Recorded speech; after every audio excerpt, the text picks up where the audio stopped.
So far tonight, we've talked about meat, which is a main dish. We have talked about bread, which is an accompaniment. We've seen vegetables in the form of our squash or butternut or pumpkin.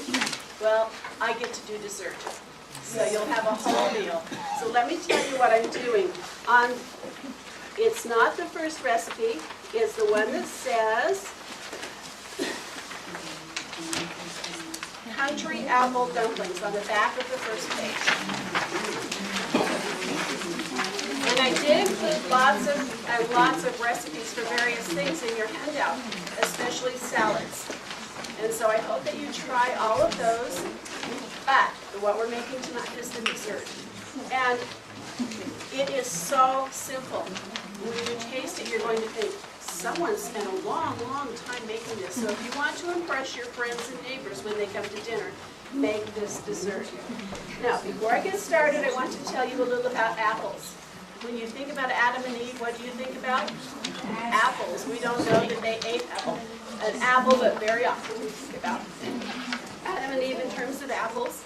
Who's Johnny Appleseed? Came here when we were settling the country, and he went across the country planting apples. He liked apples so well that he planted apple trees over 100,000 square miles. Can you imagine? Now, in our country, the only apple that is original to here, or what he would have found when he came here, had he not someone brought some samples with him, or some varieties, would have been the crab apple. That is the only one native to the United States.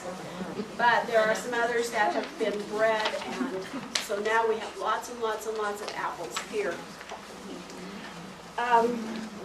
Apples are a part of the rose family.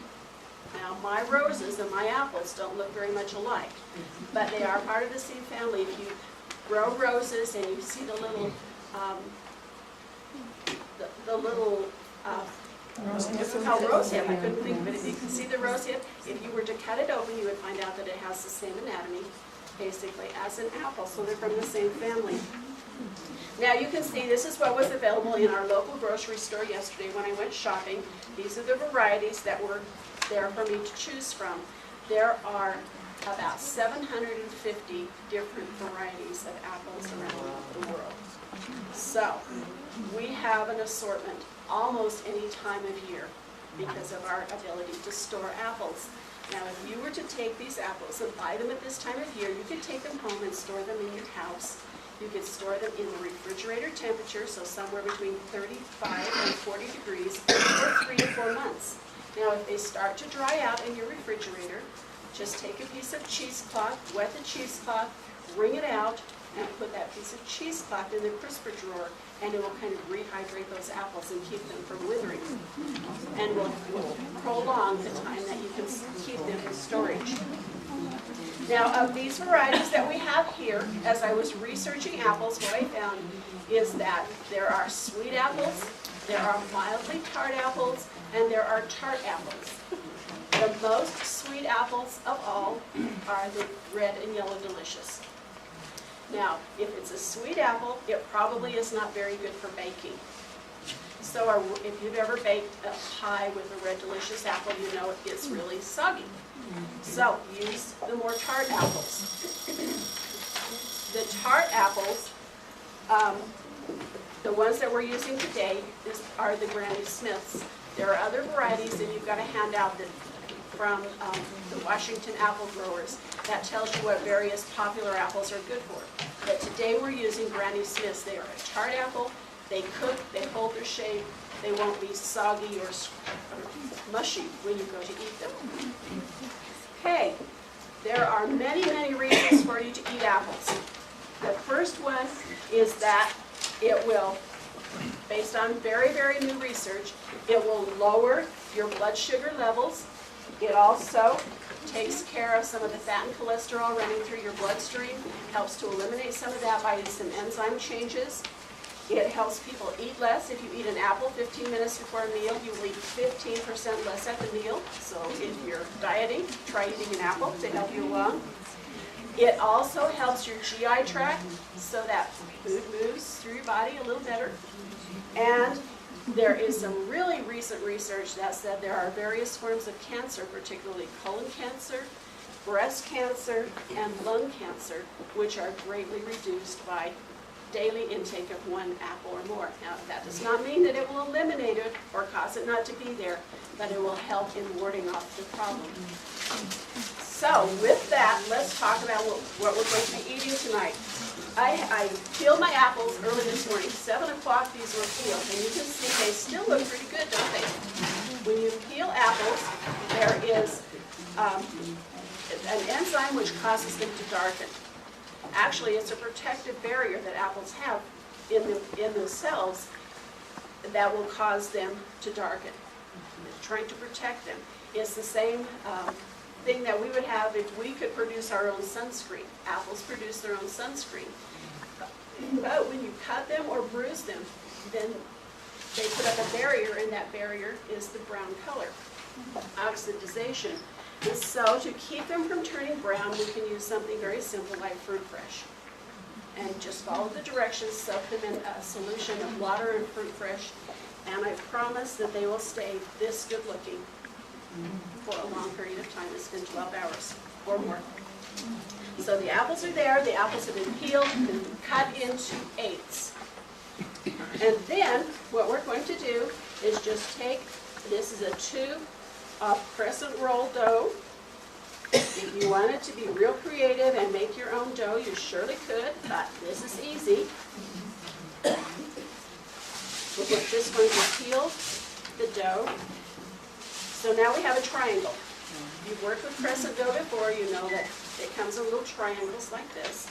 We're just going to take the triangle, take the piece of apple, lay it with the thicker side toward the back, and start folding the dough around the apple.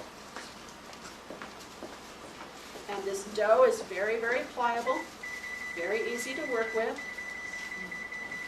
And so if you can see little spots where the dough does not cover the apple, just continue to work with it until it is all covered. You see how easy that is? My husband was watching me this morning and he said, "It looks like you're diapering apples." That's what it does. Then put them in a pan. We're just making a half recipe. The recipe calls for 2 rolls of dough and 2 apples. And so we'll just put the apple in there. Then we would continue to fill the tray. I have been keeping warm the topping. And the topping is made from butter and sugar and cinnamon. Can you see it? You can smell it. It smells wonderful. And so we just melted the butter, stirred in the sugar and the cinnamon. And then if we had a whole pan full of little dumplings made, we would just put some of the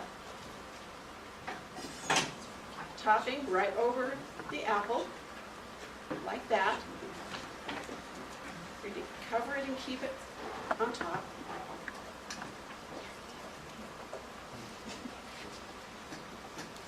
Here.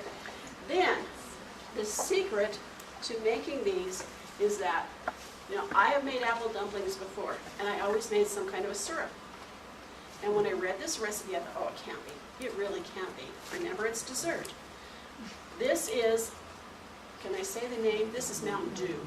We have made it with other forms of soda, but don't make it with diet soda because you'll get that aftertaste of cooked diet soda.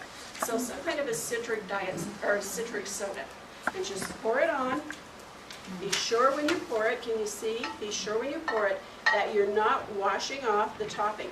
So you'll want to pour it down the side, like that. And then you'll bake it. Now, I want you to see what it looks like.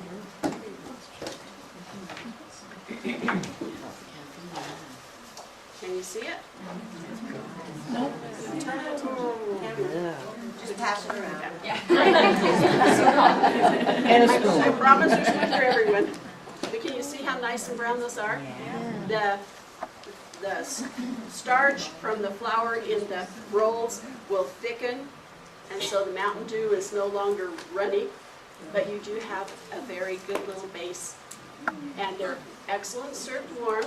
You're going to be just tasting them tonight at room temperature, but just know that they are wonderful, wonderful to taste, to eat. Okay, so although we are having dessert tonight, I want you to keep in mind that apples are very, very good for you. When you eat an apple, be sure that you eat the entire peel. The peel is where most of the nutrients are, just like our potatoes. There is a higher concentration of nutrients right in that peel, the nutrients that will cause you to have the health benefits from the apple. Now, if you can't handle the fiber, then of course eat apples without the peel. But whenever possible, eat apples with the peel. The pectin in that outer layer, there's pectin all through, but there's a higher concentration in the outer layer. It is excellent for your heart and for your blood cholesterol levels. So don't forget that apples are inexpensive. Apples are available all year long. You can eat them raw, you can make them into salads, you can make them into breads, you can freeze them, you can can them, you can do any number of things with an apple. They are so versatile. So please include apples in your weekly or daily menu.